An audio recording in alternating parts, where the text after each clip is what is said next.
Shalom. Sebelumnya kita berdoa lagi deh. Kita berdoa sama Tuhan. Tuhan Yesus, terima kasih buat hari ini. Terima kasih kalau kami boleh memuji, kami boleh menyembah nama-Mu Tuhan. Kalau sebentar kami mau mendengarkan kebenaran firman-Mu Tuhan Yesus, Engkau yang tolong kami, berikan kami pengertian supaya setiap firman yang disampaikan enggak sekedar masuk kanan keluar kiri Tuhan, tapi setiap firman yang disampaikan bisa bertumbuh di hidup kami Tuhan Yesus. Terima kasih Bapa, berdoa untuk hamba-Mu, Kau berkati biar apa yang disampaikan bisa sederhana dan dapat dimengerti. Terima kasih Tuhan Yesus, semua yang percaya katakan amin. Halo semuanya, apa kabar? Palembang, apa kabar? Luar biasa. Perkenalkan, nama saya Jeremy. Oh, siapa kita tadi di depan ada koko gitu ya. Saya Jeremy, saya dari MBC Jakarta. Saat ini saya melayani penuh waktu full time di MBC Jakarta. Hari ini saya mau bawain satu tema, judulnya adalah, lihat tampilin slide saya. Taat, kenal, intim. Baca sama-sama. Taat, kenal, intim. Tadinya sebenarnya dikasih temanya bukan ini. Ini saya ubah mendadak kemarin, kok rasanya agak kurang. Tuhan kayaknya ngomong bukan ini. Tuhan nggak tahu kenapa bawain ke tema ini. Tema ini adalah yang saya dapat bulan ini waktu biasa kalau di Jakarta kita ada doa puasa dengan penatua, pemimpin penatua. Tuhan kasih tentang tema ini. Next kan, saya akan mulai dengan seperti ini. Human beings have a deep-seated desire for certainty and control. Ini ada penelitian dari dokter namanya Rush dari University Berkeley di Amerika. Katanya setiap orang itu pada dasarnya cuma mau dua dalam hidup. Yang satu namanya adalah kepastian, yang kedua namanya kendali. Kalau orang yang nggak punya kepastian biasanya bisa uring-uringan, galau, panik. Ini gimana nih besok? Gimana nih abis ini? Panik. Yang kedua juga sama. Kalau orang nggak punya kendali, dia bisa stres. Semua orang pada dasarnya maunya ini, nggak sesuai dengan keinginan dia, tiba-tiba langsung overthinking. Kalau bahasa anak sekarang tuh, kalau di Jakarta Gen Z ngomongnya overthinking. Kenapa? Karena nggak sesuai dengan apa yang dia harapin. Overthinking. Manusia maunya dua, kepastian dan kendali. Puji Tuhan ya, next. Tuhan tahu nggak? Tuhan tahu. Ada yang tahu ayat ini? Ayat ini biasa dipakai semangat kalau akhir ibadah. Tuhan akan mengangkat engkau menjadi kepala dan bukan ekor, katakan amin.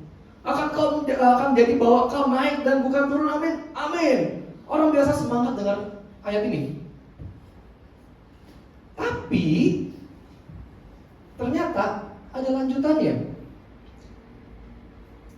Apabila engkau mendengarkan perintah Tuhan Allahmu yang kusampaikan pada hari ini dan kau lakukan dengan. Orang kalau mau tadi jadi kepala dan bukan ekor tak yang berturun, ternyata ada syaratnya, nggak cuma-cuma.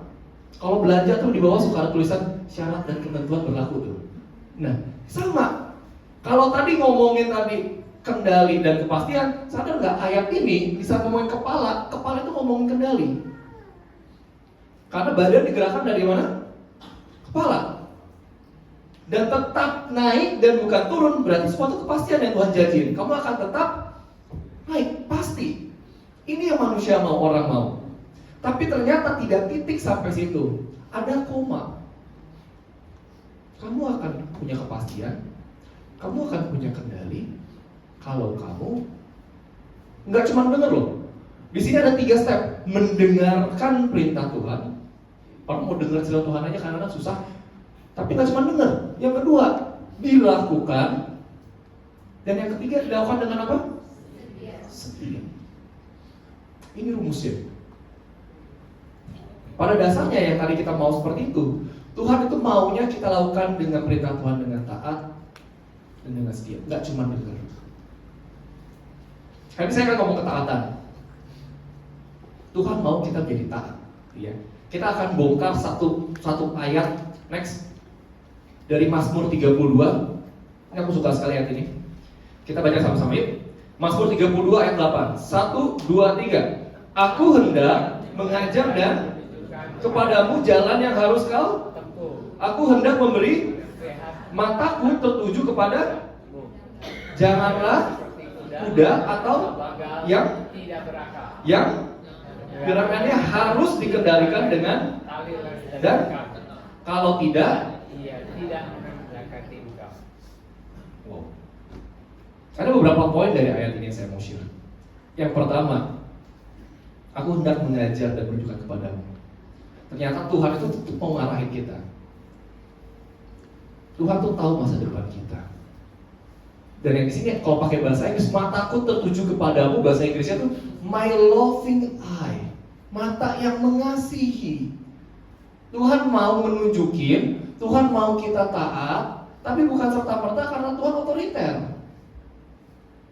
Tapi Tuhan mau tunjukin karena Tuhan mengasihi kamu. Makanya kita taat. Tapi nyatanya kadang-kadang kita untuk taat itu susah atau sulit?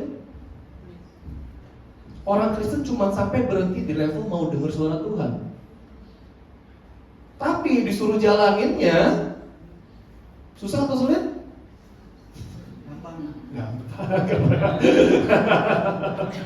Gak jalaninnya sulit biasanya.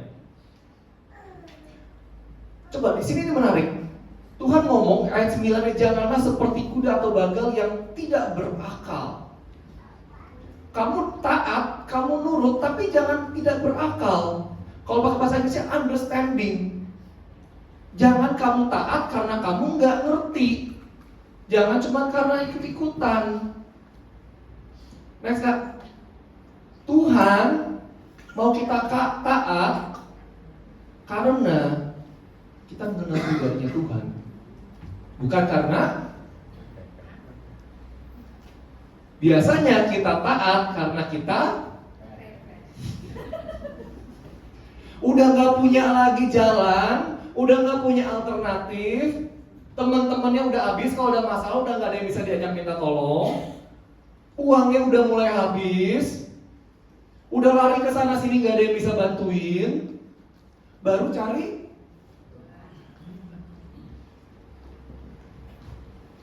Tapi dari ayat tadi Mazmur bilang seperti ini, jangan jadi kayak kuda. Kuda yang liar, coba kiri kanan, jangan jadi kayak kuda gitu. Jangan jadi kuda, jangan jadi kuda. Jangan jadi kuda. Jangan jadi kuda. Tuhan mau manusia taat, yes, jadi manusia yang taat. Tapi bukan taat karena kepepet. Tuhan mau kita taat karena kita kenal pribadinya Tuhan. Ada pengenalan sama Tuhan. Karena di saat ada ketaatan, kita taat sama Tuhan. Percaya, Tuhan itu yang megang masa depan kita. Tuhan yang tahu masa depan kita. Pasti ada sesuatu di belakang ketaatan itu, di balik ketaatan itu. Ketaatan itu gak cuma ngomongin tentang hal-hal yang besar, Bapak Ibu Saudara. Gak cuma ngomongin misalnya pasangan hidup yang besar, ngomongin tentang pekerjaan, baru cari Tuhan. No. Ketaatan, nurut, kalau bahasa sederhana itu nurut, taat itu apa? Nurut. Nurut itu dalam hal-hal sederhana. Tuhan mau campur tangan dalam hidup kalian. Saya mau cerita sedikit. Saya di Jakarta tinggal di apartemen. Jadi biasa kalau pulang kadang-kadang dari gereja ke tempat saya lewat naik Transjakarta, saya turun, saya melewati mall. Itu ya. Nah, suatu kali mall, suatu ketika bawaannya pengen kebelet nih, pengen kencing dari toilet. Nah, karena sering bolak-balik jalan situ, biasanya kita itu cenderung menggunakan tempat yang sama, toilet yang sama. Bahkan kalau di gereja, kita tuh duduk udah ada kayak kafling-kaflingnya nih. Di situ lagi, di situ lagi, di situ lagi. Karena udah jadi kebiasaan. Bener ya? Bener ya? Udah jadi kebiasaan, makanya di situ lagi, di situ lagi. Nah, sama waktu itu saya ke toilet, biasanya ada di sebelah kiri misalnya. Tapi kok waktu itu rasanya dalam hati, jangan ke toilet kiri, ke toilet sebelah kanan. Toilet sebelah kanan posisinya lebih jauh, lebih sepi. Aneh-aneh juga nih gitu ya. Tapi udahlah coba ikut. Sampai toilet, masuk, keluar, nggak ada apa-apa. Pas keluar, tiba-tiba ada satu bapak-bapak sama anak kecil. Dia nyamperin, kok permisi. Oh iya Pak, kenapa? Kirain mau nanya arah gitu kan. Nanya, Koko punya kerjaan gak buat saya? Hah? Ujuk-ujuk nanya Koko punya kerjaan gak? Iya kan, saya bingung, ada Pak kerjaan di gereja jadi pendeta atau Pak? Kan gak mungkin gitu orang gitu. Saya kerja sebagai pendeta, gak mungkin saya tawarin seperti itu. Kalau dulu saya punya bisnis, mungkin saya bisa tawarin. Ada begini-begini, tapi saya gak kenal sama orang ini. Terus saya jawab, tidak, gak ada. Terus kedua, dia ngomong lagi, oh gak ada ya kok. Kalau gitu, kok boleh gak bantu saya minta uang. Lu baik ketemu orang gak kenal, minta kerjaan, terus dia minta uang. Gak ada Pak. Nggak ada Pak, kenapa? Takut dong, kenapa ujuk-ujuk gitu. Kalau bahasa orang Sunda itu ujuk-ujuk tiba-tiba minta kerjaan, minta uang. Nggak ada Pak. Nggak ada juga ya Pak. Oh ya udah, Koko boleh tunggu sebentar nggak? Dia bawa anak aja, anak saya kebelet mau ke WC itu, Koko tunggu di sini. Terus anehnya lagi, saya tungguin lah itu.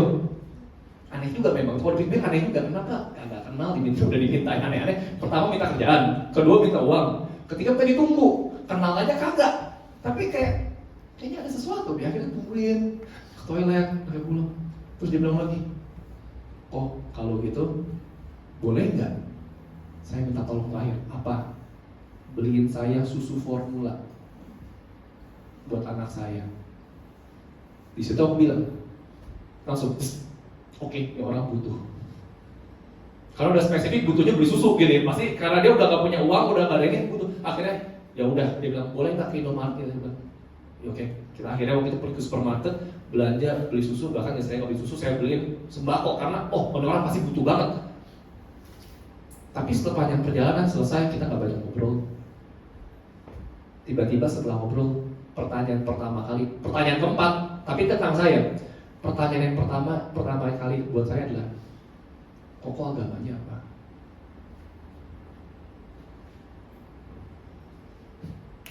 Perkara susu, perkara WC, nanyanya agamanya apa? Dia nggak nanya nama, Koko agamanya apa? Bilang saya Kristen Pak. Oh iya. Diam aja. Dia agak gini-gini. Ya nggak tahu itu gimmick atau gimana gitu ya, mungkin senang dibelanjain gitu kan.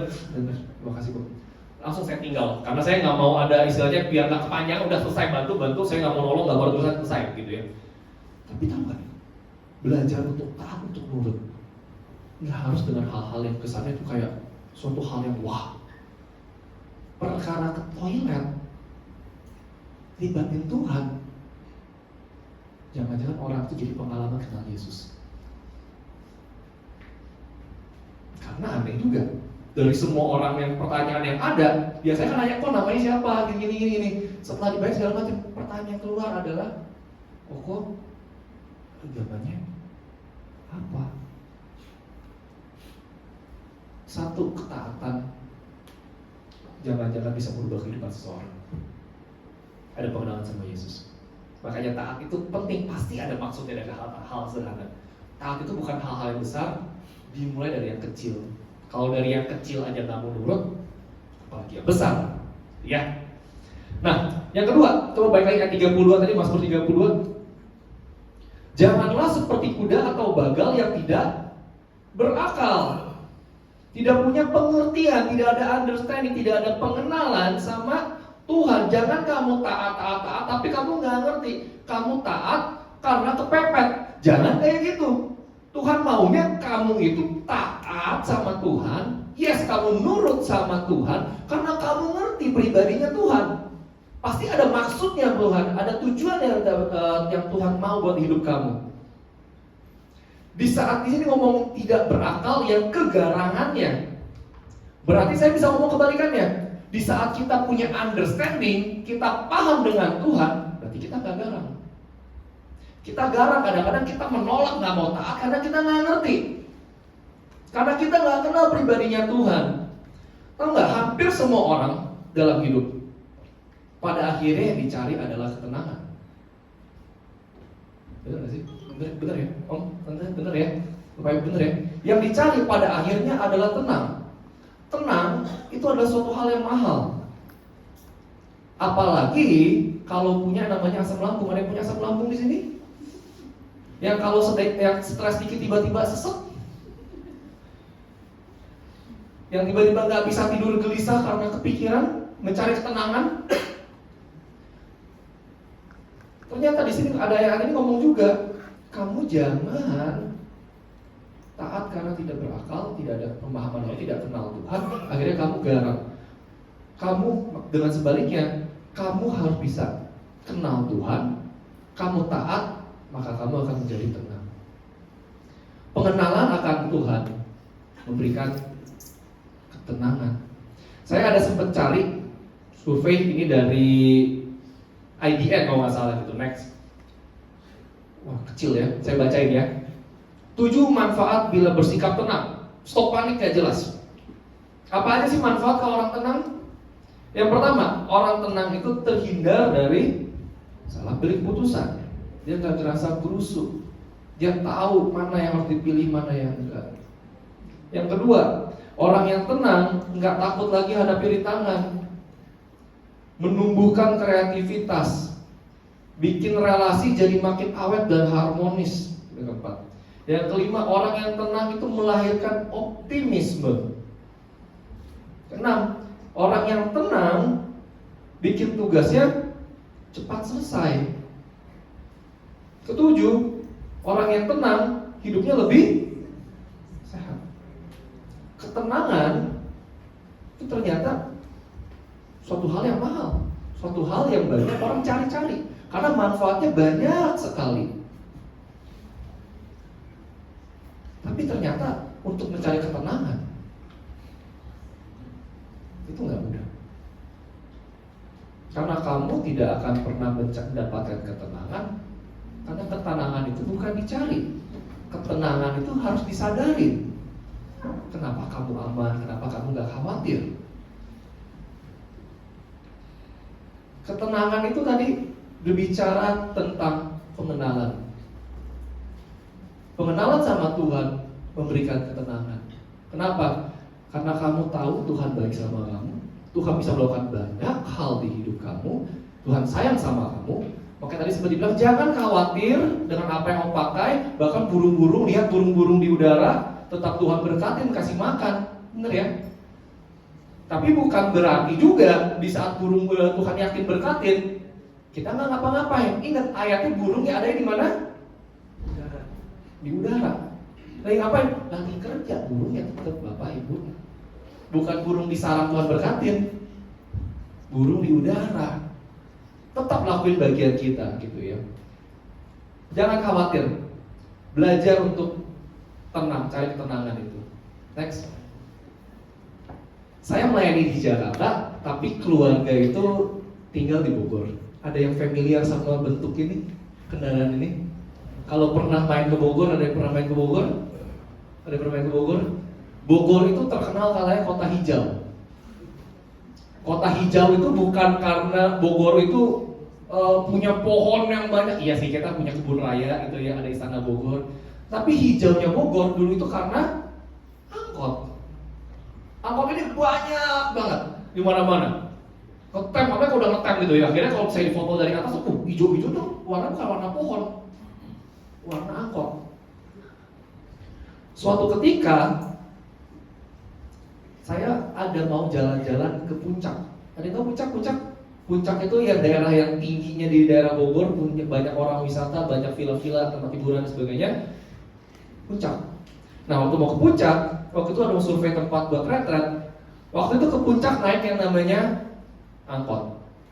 Dulu jalannya puncak itu belum, kalau sekarang tuh lebar, ada sekitar 4 sampai 5 jalur bisa lebar. Kalau dulu cuma 2. Nah, naik angkot, duduknya di depan. Duduk di depan, sebelahnya ternyata yang nyetir kayak masih muda, selengean gitu ya, belum rokok. Nah, nyetirnya, tau nggak? Udah kayak supir bis malam. Kiri kanan selap-selip, ngebut gini-gini nih. Jalannya sempit, ngebut. Akhirnya apa? Panik, takut. Bisa tidur gak sepanjang perjalanan? Nggak bisa tidur. Di sebelah ada pegangan, pengennya pegangan. Karena nyetirnya ugal-ugalan. Nggak kenal nih orang, ini orang nggak meragukan gitu ya. Kurus gitu ya, merokok, tangan pendek gitu, sudah jepit, tangan buntung, merokok. Mikir begitu, takut, nggak bisa tenang, nggak bisa tidur, nggak bisa ngapain. Udah, Tuhan pegangin aja gelar Tuhan, Tuhan ini gimana? Tuhan tolong. Suatu ketika mau pergi ke tempat yang sama ke puncak, tapi nggak sama abangnya tadi, abangnya tadi lagi. Pergi ke tempat yang sama, duduk di depan di mobil, nggak naik angkot, naik mobil pribadi. Tapi yang nyetir papa. Yang nyetir papa, cara nyetirnya gimana? Apakah lebih baik? Tidak lebih baik, ternyata sama aja kayak tukang angkot nyetirnya. Sama kayak supir malam, kerjaan kiri kanan nyelap ngelip ada ini, kanan maju gas gini, sama aja. Tapi tahu nggak yang bedakan apa? Tidur pules. Bisa tidur pules. Perjalanan yang sama, gaya setir yang sama. Yang satu bawaannya deg-degan. Ini gimana nyetirnya kok begini amat, kiri kanan depan ada orang yang kontraflow ini gimana, jangan-jangan bisa kecelakaan, takut dan sebagainya. Tak panik, deg-degan, tapi satu sisi bisa disetirin sama si papa, tidurnya pules, malah tidur. Apa yang beda?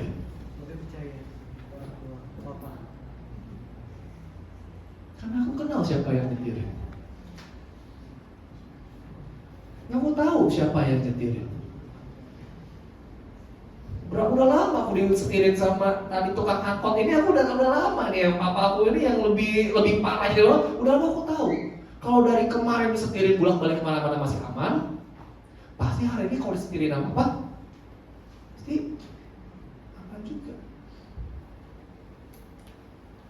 Berarti ketenangan itu timbul karena pengenalan. Kalau kamu nggak kenal dengan siapa yang kamu sembah, kan datang ke gereja cuma datang aja nggak kenal, sekedar taat ya Kristen kayaknya ya udah hari Minggu gereja, selesai pulang seminggu sekali selesai. Kamu nggak kenal Tuhan kamu akan sulit saat dibawa ke puncak nyetirnya zigzag. Hidup kan kayak gitu ya, kita nggak lurus mulus aja, tapi kadang-kadang ada zigzag-zigzagnya ya, bener ya. Banyak yang nggak sesuai ekspektasi ya. Banyak yang ternyata channel kenalan relasi kita ternyata nggak berguna ya. Dikirain bisa bantu, ternyata nggak mau bantu, nggak bisa bantu ya.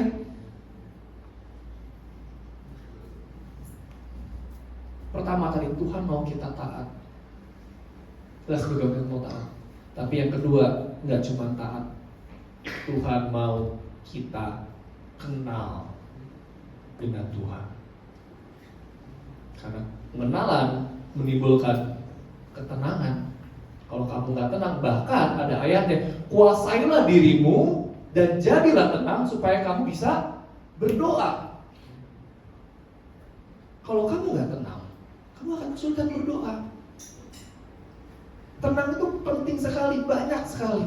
Terus bagaimana cara supaya kita kenal sama pribadinya Tuhan? Kita mau hidup kita tenang, kita perlu kenal sama Tuhan. Gimana cara kenal sama Tuhan? Pertama, kita kenal pribadi Tuhan dari namanya firman Tuhan, baca Alkitab. Ini udah jelas. Ini panduan standar. Kenal dari firman Tuhan, dari Alkitab. Yang kedua, kenal Tuhan dari mana? Dari doa. Tuhan bisa bicara sama kamu, bisa tahu sesuatu di hati kamu. Yang ketiga, kenal Tuhan dari mana? Dari ciptaannya. Kita tahu Tuhan itu ajaib, luar biasa, dahsyat dari mana? Dari ciptaannya. Gimana lagi kita bisa kenal pribadi Tuhan? Dari persekutuan orang percaya. Gabung ke kesan, jangan lupa. Karena katanya belajar itu nggak harus jatuh dulu, bisa aja kita belajar dari kesalahan orang lain, benar ya? Jadi nggak usah ngalamin, kita bisa dengar pengalaman sama orang lain, kita bisa mengenal bagaimana Tuhan bekerja di hidup kita, bisa kenal pribadi Tuhan dari orang lain. Dan yang terakhir, kita kenal pribadi Tuhan dari mana? Dari pengalaman hidup.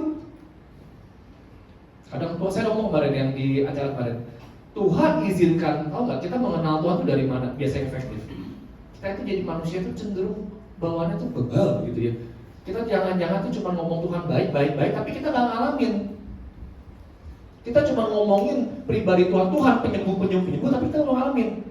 Kita bisa ngomong yes Tuhan penyembuh dari mana? Kalau kita Sakit. Kamu sakit disembuhin sama Tuhan. Di saat dokter lain udah gak bisa sembuh, tapi di saat datang ke Pak Andrew tolong doain dong, tiba-tiba Tuhan kasih sembuhan, akhirnya Tuhan kasih kesembuhan. Kamu kenal Tuhan itu Tuhan yang penyembuh. Di saat kamu, bagaimana lagi kamu tahu kalau Tuhan memberikan kecukupan buat hidup kamu, Tuhan yang memberi Jehovah Jireh, Tuhan memberi kecukupan. Kalau kamu lagi bokeh, di saat kamu butuh uang, udah gak bisa ada yang bantuin kamu, tiba-tiba, loh kok Tuhan bisa kirimin orang? Wow, Jehovah Jireh, Tuhan yang provide. Bagaimana lagi tahu kalau misalnya kita tahu Tuhan itu memberikan damai sejahtera, berikan ketenangan. Kita mengenal Tuhan memberikan damai sejahtera di saat kita lagi panik, di saat kita gelisah. Semua yang kita punya kayaknya tidak bisa menutupi kegelisahan kita. Tiba-tiba di saat kita datang sama Tuhan, Tuhan aku butuh kuasa Tuhan, aku butuh anugerah Tuhan, aku butuh kekuatan Tuhan. Tiba-tiba tidur besok, loh kok bisa seger ya? Kok bisa gak overthinking lagi ya? Dan kamu kenal Tuhan memberikan damai sejahtera. Tuhan bisa bekerja melalui pengalaman hidup, ada pengenalan sama Tuhan. Jadi masalahmu hari ini jangan-jangan adalah tempat di mana kamu lagi diproses Tuhan untuk mengenal siapa pribadi Tuhan. Kenapa seperti itu? Kenapa dari tadi ngomongin tuh kayaknya hubungan? Karena kekristenan adalah hubungan.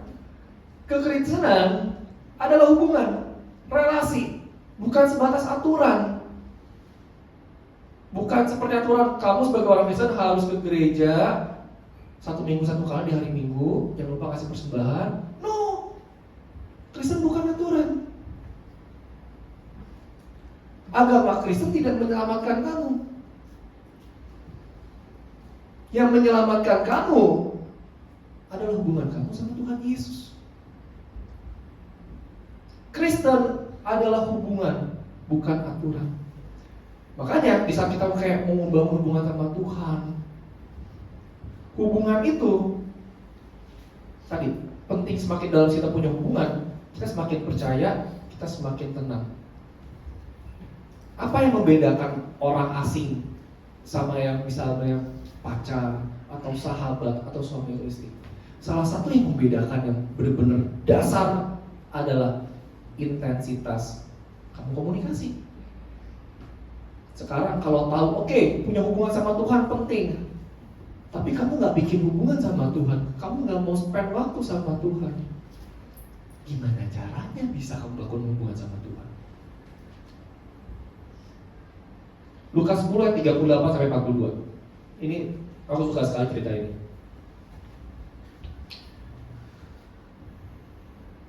Ketika Yesus dan murid-muridnya dalam perjalanan, tibalah ia di sebuah kampung. Seorang perempuan yang bernama Marta menerima dia di rumahnya. Perempuan itu mempunyai seorang saudara yang bernama Maria. Maria ini duduk dekat kaki Tuhan dan terus mendengarkan perkataannya. Sedang Marta sibuk sekali melayani. Ia mendekati Yesus dan berkata, Tuhan, tidakkah engkau peduli bahwa saudaraku membiarkan aku melayani seorang diri? Suruhlah dia membantu aku. Sampai sini Pak ya? Dua-duanya dekat sama Tuhan, punya hubungan sama Tuhan. Si Marta, kalau sekarang ini istilahnya itu kayak I.O. nih, I.O.nya Tuhan Yesus nih, sibuk pelayanan nih. Tapi si Maria dia duduk sama Tuhan, dia dekat, dengerin suara Tuhan. Ayat 41. Tetapi Tuhan menjawabnya, Marta, Marta, engkau khawatir dan menyusahkan diri dengan banyak perkara, tetapi hanya satu saja yang perlu. Maria telah memilih bagian yang terbaik, yang tidak akan diambil daripadanya. Apa yang membedakan? Kita ngomongin tentang komunikasi, ngomongin tentang taat, ngomongin tentang kenal, Kemudian komunikasi. Apa maksudnya hubungan dengan ayat ini? Saya boleh undang pemain musik. Baik. Keintiman dibangun melalui waktu yang diinvestasikan bersama Tuhan.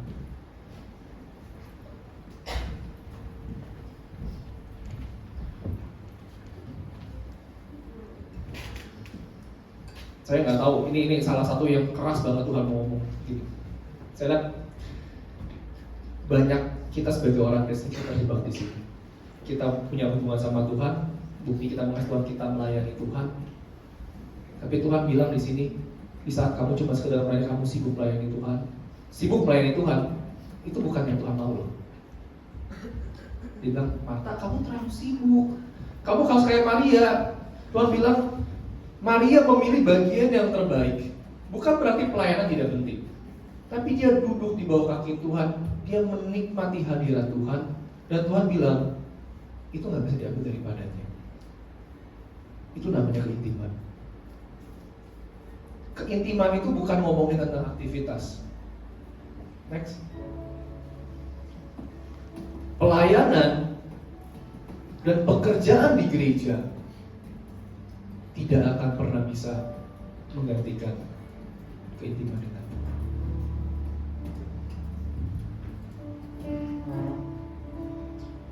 Mau kamu ke gereja sini bolak-balik seminggu 5 kali, 6 kali, Tuhan bilang jangan jadi kayak Marta. Aku gak mau yang kamu kayak gitu.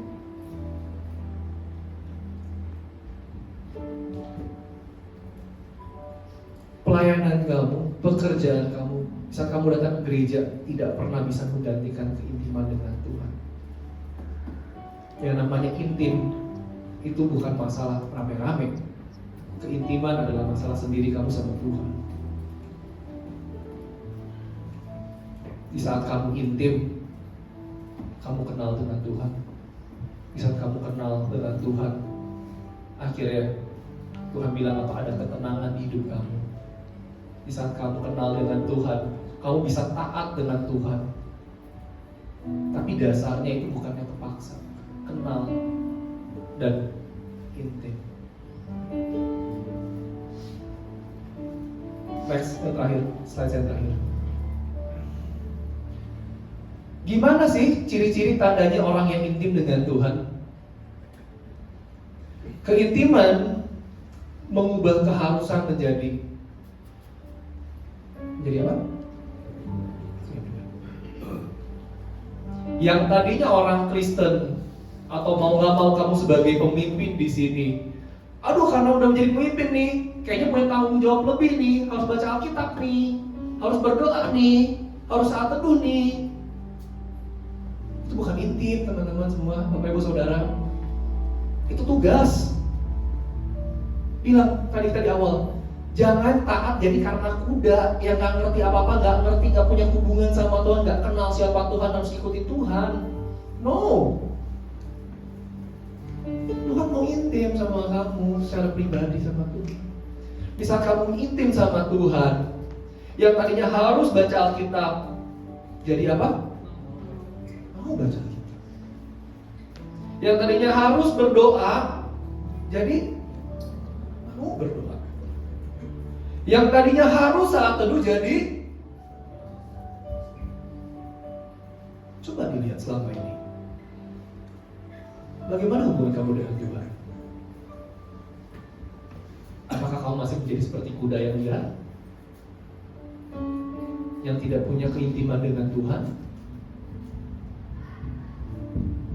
Yuk, kita ambil sehari di momen saat ini, sama-sama kita komitmen kembali dengan Tuhan. Tuhan, aku mau bangun hubungan yang intim dengan Tuhan. Ada di mana? Ada di kamarmu pribadi. Di saat kamu lagi nyetir, dengarlah lagu rohani, nyembahlah di jalan. Lagi di kamar, berdoalah di kamar sendiri.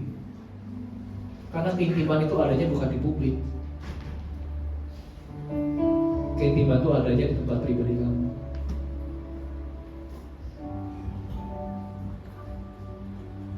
Jangan jadi kuda liar ya.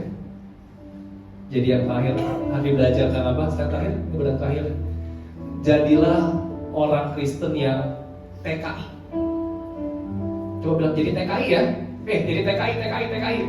TKI bukan ngomongin tenaga kerja Indonesia, tapi jadi orang TKI adalah orang Kristen yang taat, orang Kristen yang kenal, dan orang Kristen yang intim dengan Tuhan. Bercoret sekali lagi, jadi TKI ya. Yuk, jadi TKI yuk, jadi TKI yuk, TKI yuk.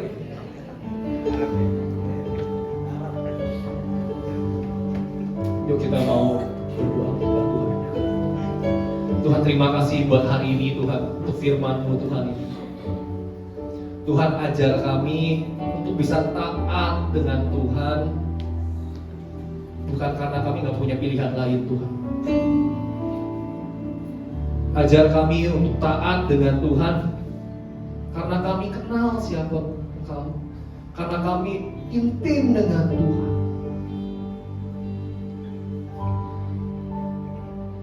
Ampuni kami Tuhan kalau kami sekedar jadi orang Kristen yang cuma karena ritual datang ke gereja, datang menyembah Tuhan cuma di hari Minggu. Ampuni kami Tuhan.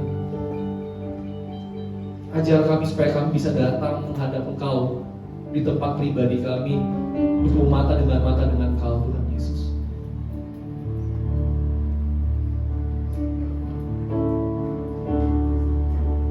Dekat padamu itu rinduku,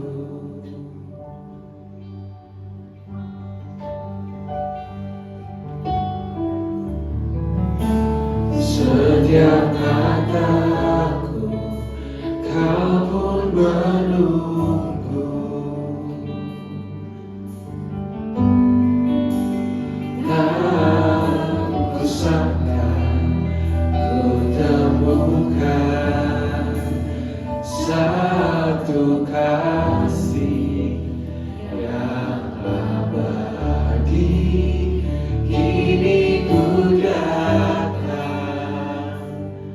dan ku bawa hidupku. Hari kita datang sahabat, memandang wajah-Mu, mengikuti kebaikan-Mu, mengejar hadir-Mu di dalam hidupku. Membawa sembah kami Tuhan, membawa sembahku, menyatakan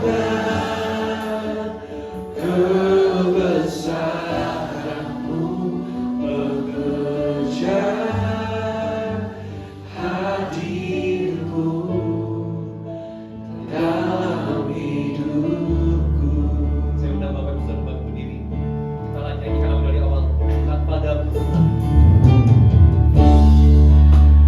Dekat padamu itu rinduku,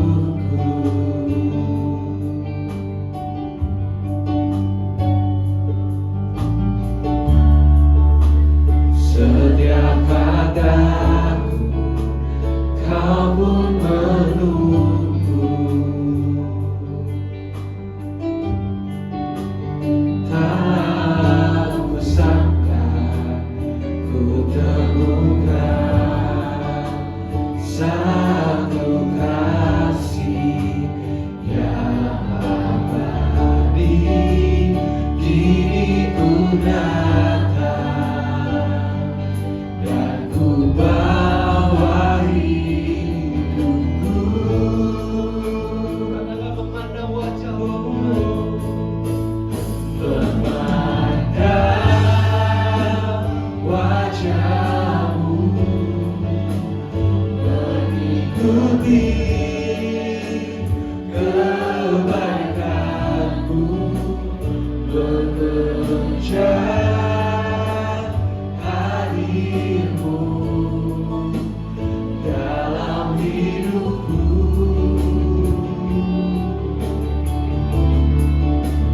Membawa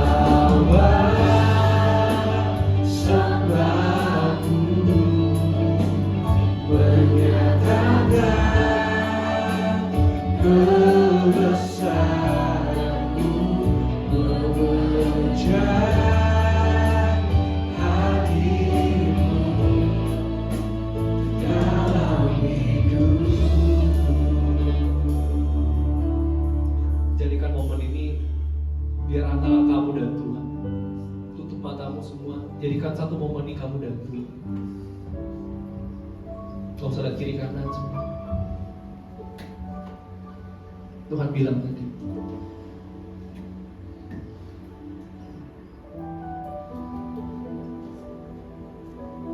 aku ingin mengenal kamu. Tapi apakah kamu mengasihi aku? Di saat kamu mengasihi, kasih itu gak mungkin ada kalau gak ada keintiman. Di saat kamu datang, Tuhan, aku datang ke Tuhan, melayani Tuhan karena aku mengasihi Tuhan. Apa artinya ngomong mengasihi Tuhan tapi kamu gak punya intim dengan Tuhan? Gak ada hubungan yang kamu bangun secara pribadi dengan Tuhan. Tuhan, aku mau Tuhan pakai. Tuhan, aku menyerahkan masa depanku dalam tangan-Mu. Gimana kamu tahu masa depan kamu kalau kamu gak pernah ngobrol sama Tuhan secara pribadi? Gimana bisa semuanya? Kekristenan bukan agama, teman-teman semua. Kekristenan itu hubungan sama Tuhan.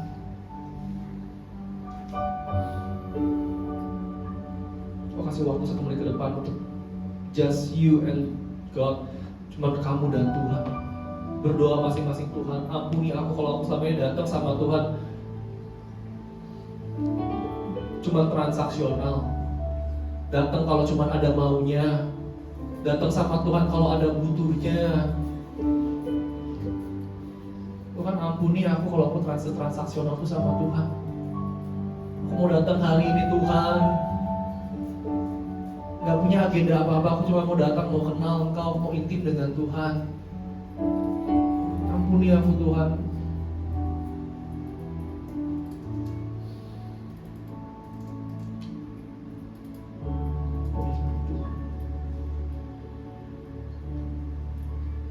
Mengikut Yesus, itulah kesukaan hati. Ku lepas semua aku untuk mengenal kehendaknya di hidupku. Mengiring Yesus, itulah kekuatan hatiku. Ku yakin anugerahnya mampu jadikanku hamba yang berkenan selalu.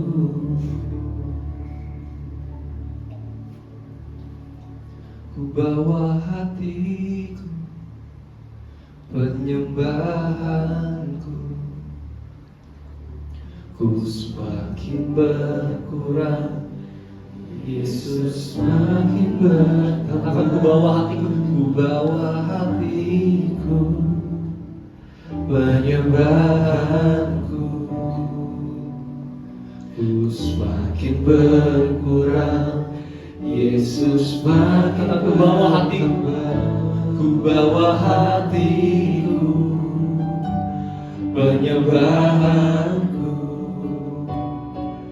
Ku semakin berkurang, Yesus makin. Katakan sekali lagi, ku bawa hatiku, penyembahanku. Ku semakin berkurang, Yesus makin bertambah.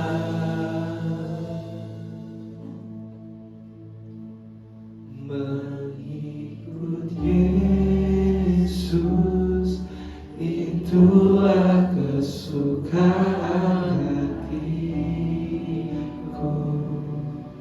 Ku lepas semua aku untuk mengenal kehendaknya di hidupku. Mengiring Yesus,